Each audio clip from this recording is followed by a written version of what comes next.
Welcome to Top 10 USA, home of the Rocket platform. Please follow our replacement procedures and be sure to use appropriate ESD standards and techniques throughout the replacement process. If these procedures are not followed appropriately, damage to your SAN as well as data loss may occur. If your machine is covered under the Rocket Plus subscription and you have any questions or concerns, please open a ticket through the Rocket Platform customer portal. Your first step is to access the group manager of your Dell EqualLogic array. There are two methods to accessing your array. If you already know how to access the Dell EqualLogic Group Manager, please skip to 1 minute and 9 seconds. If you are utilizing SAN Headquarters, you will want to launch the SAN Headquarters client. Once SAN Headquarters is loaded, on the left-hand side of the page you will see a list of current groups, managed by SAN Headquarters. From here you will need to select on the particular group with the current issue. You will right-click on the group name and select Launch Group Manager and log in using your login credentials. If you are accessing your Dell EqualLogic via a web browser, you will open up your preferred browser and in the address bar either enter the host name or the management IP address. Once you see a login prompt, please enter your login credentials. Now that you are logged into the Group Manager, you are going to need to identify the EqualLogic array with the issue. On the left-hand side of the page, you are going to select on the particular array that currently has an indicator marking. In the center of the screen, you will see a row of tabs across the top of the page. You'll need to go to the Maintenance tab of the Dell EqualLogic array. Toward the right-hand side of the page, you are going to see a section with identification information of this array. Be sure to click Start LEDs Flashing and then make note of the service tag of your Dell EqualLogic array. You will need the service tag and any LED indication turned on for any service procedure in order to identify the faulty SAN with ease. If either of these methods do not work or the machine is inaccessible, contact us directly. Before proceeding with this instructional, you must be warned that this procedure is delicate and it is recommended to have professional guidance and supervision during the execution of this process. Failure to follow the procedure correctly will lead to total data loss with minuscule to no chance of recovery. Any chassis replacement performed without professional guidance and supervision will void any maintenance contract or warranty on the machine and any relevant parts. Using the LED indicator lights you had turned on earlier, locate the array. The array will have every indication light on the machine flashing. Verify that this is the correct array using the service tag from the Group Manager. The service tag of the array should be located on a sticker in the rear of the array next to the controller slots. Once the array has been identified, you must turn off the indicator lights. Enter back into the Group Manager and select the member with the faulty chassis. Navigate back to the Maintenance tab and on the right-hand side of the page, select the option Stop LEDs Flashing. The replacement of the chassis will take the array offline for approximately 1 hour and will require some preparatory steps to ensure the replacement goes smoothly. Schedule a work window to set a time to replace the chassis. While waiting for an appropriate time to begin the replacement, head to the front of the array. Depending on personal preference, you may have left the faceplate attached to cover your array. If the faceplate is attached to the array, take your Dell-issued key and turn the lock in a clockwise direction. Next to the lock, you will see a little black tab.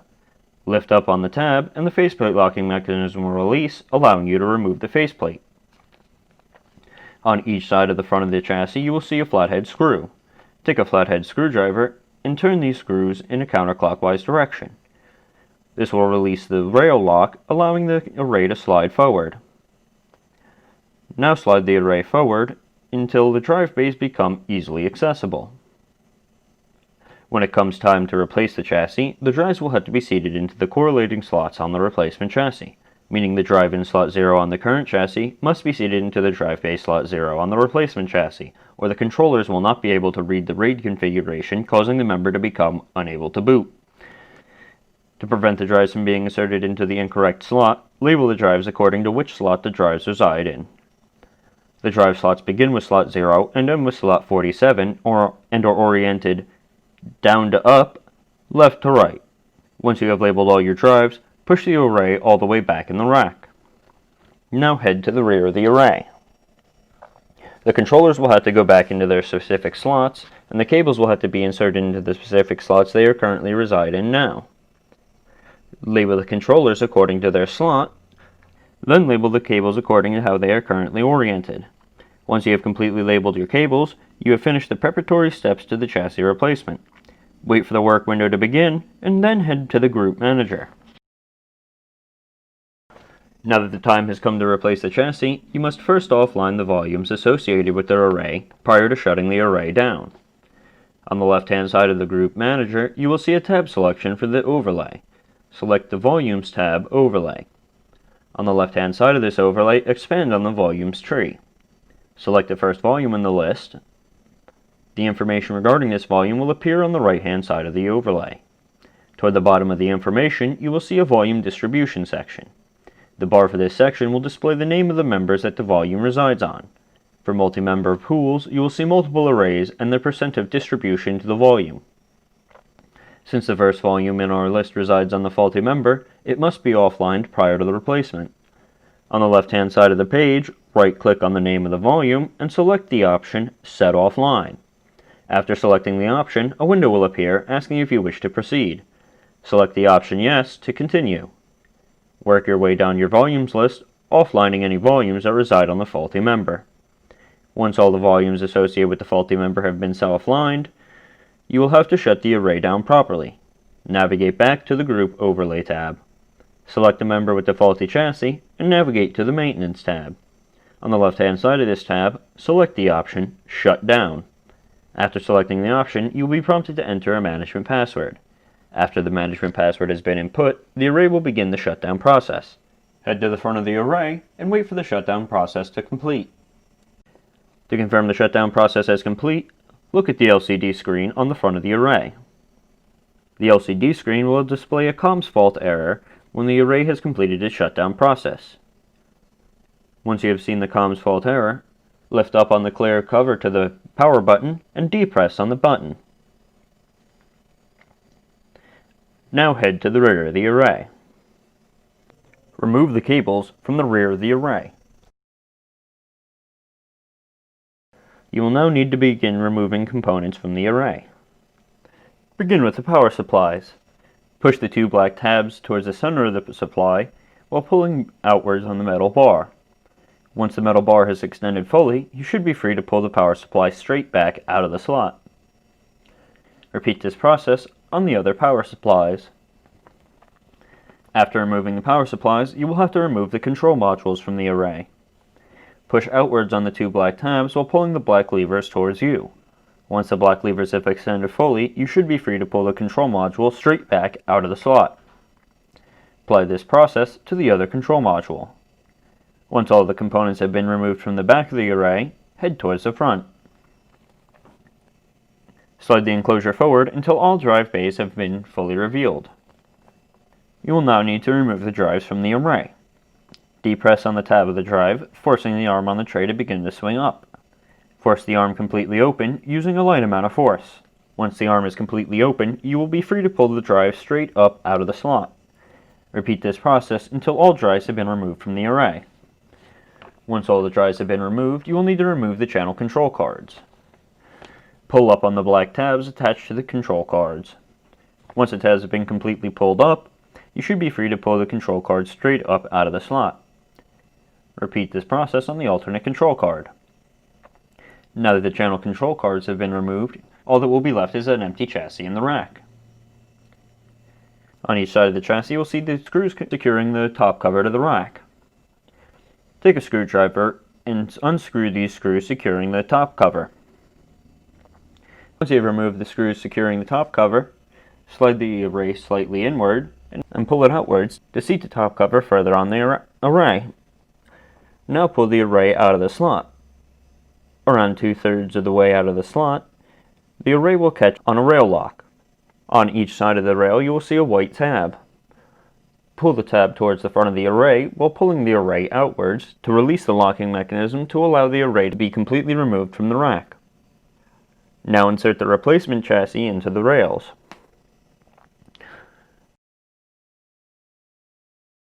When inserted around halfway, the array will catch on another rail locking mechanism. Pull the blue tab on the side of the array towards you while pushing the chassis inwards. You will now need to secure the top cover to the rack. Push the top cover backwards while holding the chassis in place. Now use the screws that secured the previous top cover to secure the new top cover to the rack. Once the top cover has been secured to the rack, slide the array forward until the drive bays become accessible. You will now need to begin inserting components into the replacement chassis. Begin with the channel control cards. Insert the channel control card into its slot, ensuring the black tabs are perpendicular to the ground. When inserted around 90% of the way, the black tabs will begin seating in their slots. Once the black tabs begin seating in their slots, depress on the tabs to seat the control card the rest of the way. Repeat this process on the alternate control card. You will now need to insert the drives into the drive bays. To insert the drive into its bay, open the arm on the drive completely. Insert the drive into its slot. Around 90% of the way, the arm on the drive tray will begin to catch in its slot. Once the arm of the tray is in its slot, close the arm and the drive will seat the rest of the way. Repeat this process until all drives have been inserted into the array in their correlating slots. Once all the drives have been inserted, push the array back all the way in the rack. Now take a flathead screwdriver and turn the rail locking screws on the front of the array in a clockwise direction. Now head to the rear of the array. You will now have to insert the rear components into the replacement chassis. Start with the control modules. To insert the control module into the slot, open the levers on the controller all the way. Insert the controller into its correlating slot, ensuring that the black tabs are facing downwards. Around 90% of the way into the slot, the levers on the controller will begin to catch in their slots. Once the levers begin to catch, push the levers towards the chassis until you hear a clicking sound. Repeat this process on the alternate control module. Now that the control modules have been replaced, you will need to insert the power supplies. To insert a power supply into its slot, open the metal bar on the power supply all the way. Insert the power supply into its slot, ensuring that the black tabs are on the top. Around 90% of the way, the metal lever on the power supply will catch in its slot. Once the metal lever begins catching in its slot, push the metal lever inwards until you hear a clicking sound. Repeat this process on the remaining power supplies. Now that all the components have been inserted into the replacement chassis, you must now insert the cables. Start with the networking cables. Insert each cable into the corresponding controller slots according to how you labeled them. Once all the network cables have been inserted, insert the power cables into the power supplies. Now that all the cables have been inserted into the array, return to the front of the array. Now from the front of the array, you will lift up on the clear plastic cover to the power button, and then depress on the button. The array will take around 10 to 20 minutes before becoming accessible in the GUI. Wait the 20 minutes, then head to the Group Manager.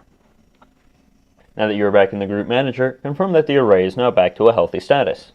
If the array is back to a healthy status, you'll now need to online the volumes that were previously offlined. In order to online the volumes, you will need to go to the Volumes tab Overlay. From the Volumes tab Overlay, you will expand on the Volumes tree. Now right-click on the name of one of the offline volumes and select the option Set Online. Repeat this process until all offline volumes have been onlined. If the array failed to come back online or other issues arise, please contact us directly. Thank you for choosing the Rocket Platform, the evolution of hardware maintenance. Thanks for watching. This has been another video by the Top 10 USA Video Production Team. We look forward to sharing more content with you going forward, so please check out our YouTube channel and please subscribe so that you get notified whenever we release a new piece of content.